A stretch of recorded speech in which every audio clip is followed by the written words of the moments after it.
Parmi les plus grands et puissants empires ayant jamais existé dans les Amériques et en effet, l'une des civilisations les plus redoutables du monde ancien se trouvait l'Empire aztèque. Pourtant, malgré sa puissance et son influence, cette civilisation remarquable disparut en seulement quelques années après l'arrivée des Européens.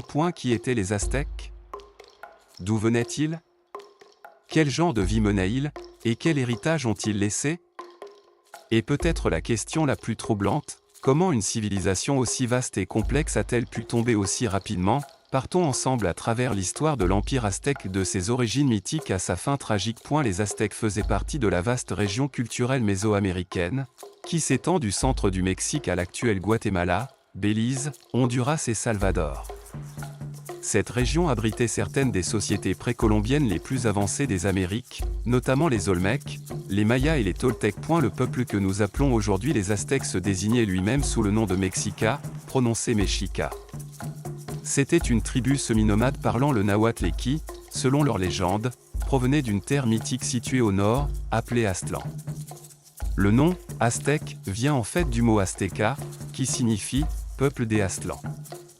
Bien que l'emplacement des Aztlans reste inconnu si tant est qu'il ait jamais existé, l'histoire de la migration des Mexicas occupe une place centrale dans leur identité culturelle. Selon la mythologie aztèque, le dieu Huitzilopochtli, divinité du soleil et de la guerre, apparut en vision à leur prêtre Cocotl. Il ordonna aux Mexicas de se diriger vers le sud et de fonder leur ville là où ils verraient un cygne, un aigle perché sur un cactus, dévorant un serpent. Ce symbole divin fut finalement aperçu dans les eaux marécageuses du lac Texcoco, où ils fondèrent Tenochtitlan en 1325 de notre ère, une ville qui deviendra le cœur de l'Empire aztèque et qui est aujourd'hui l'emplacement de la ville de Mexico. À leur arrivée dans la vallée de Mexico, les Mexicas n'étaient pas immédiatement puissants.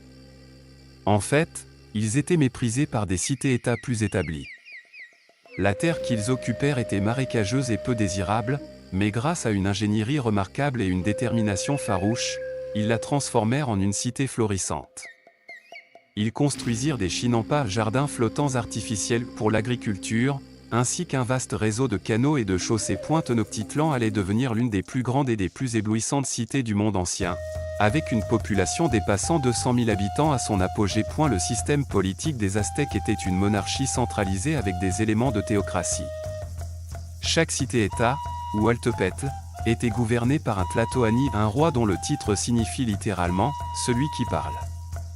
Ces dirigeants détenaient un pouvoir absolu en matière de gouvernement, de religion et de guerre. Au XVe siècle, les Aztèques s'étaient imposés comme la force dominante du centre du Mexique, créant un empire fondé sur le tribut et la conquête militaire.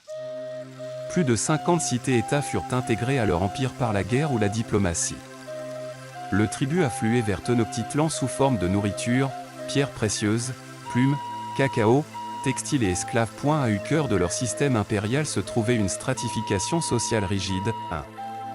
L'élite dirigeante au sommet se trouvait le Huetlatoani, ou grand orateur, l'empereur de l'Empire aztèque. En dessous de lui figuraient les dignitaires, ses conseillers et proches, et la noblesse, qui gérait l'administration, supervisait la justice, commandait les armées et gouvernait souvent les villes vassales. 2. Les roturiers. La classe la plus nombreuse était celle des roturiers, ou Massualtins. Ils étaient agriculteurs, artisans, commerçants et bâtisseurs. Malgré un système de classe rigide, la mobilité sociale était possible par des exploits militaires ou des services exceptionnels. 3. Les paysans sentèrent avec l'expansion de l'Empire, de nombreuses personnes furent déplacées par la guerre.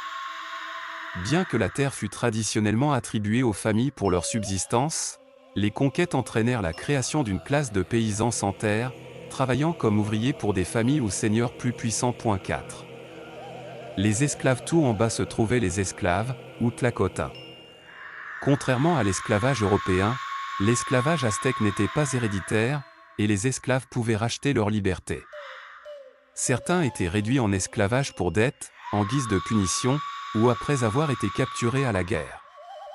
Étonnamment, les esclaves conservaient certains droits et pouvaient même posséder des biens. L'essor réel de l'Empire aztèque commença en 1428 avec la formation de la Triple Alliance.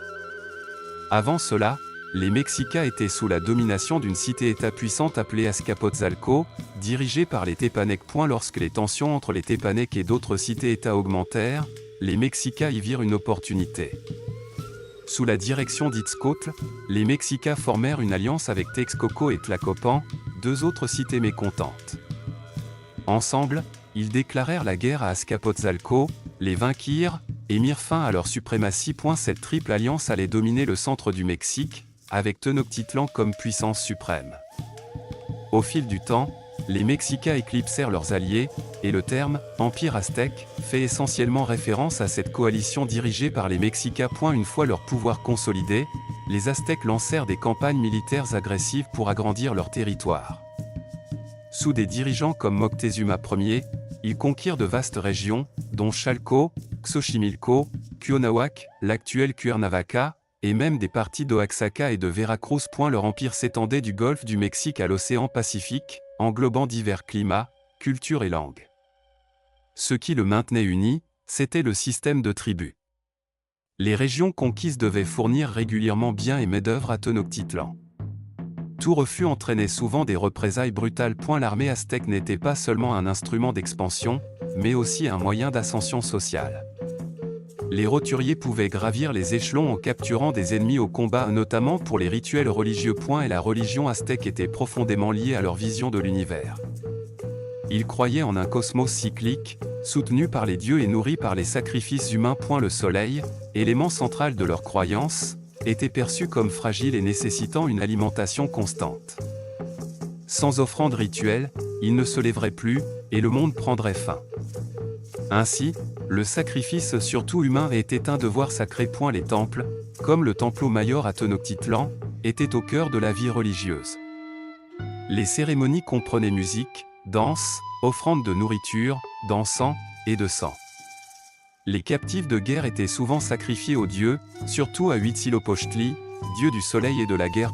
À nos yeux modernes, ces pratiques peuvent sembler cruelles, mais pour les Aztèques, elles faisaient partie d'un ordre cosmique divin. L'arrivée de Christophe Colomb dans les Caraïbes en 1492 marqua le début des incursions européennes dans les Amériques. Des rumeurs d'or et de puissantes civilisations parvinrent bientôt à la couronne espagnole. En 1519, Hernán Cortés arriva sur la côte du golfe du Mexique avec environ 500 soldats espagnols, 16 chevaux et quelques canons. L'empereur aztèque de l'époque, Moctezuma II, était à la fois intrigué et prudent. Des prophéties annonçant le retour du dieu Quetzalcoatl ont peut-être influencé l'accueil réservé aux Espagnols. Cortés forma habilement des alliances avec des groupes autochtones mécontents, en particulier les Tlaxcaltèques, ennemis de longue date des Aztèques. Fort de milliers d'alliés indigènes, Cortés se rendit à Tenochtitlan, où Moctezuma l'accueillit et autorisa les Espagnols à séjourner dans la ville. Bientôt, les tensions montèrent. Cortés fit prisonnier Moctezuma et gouverna par son intermédiaire.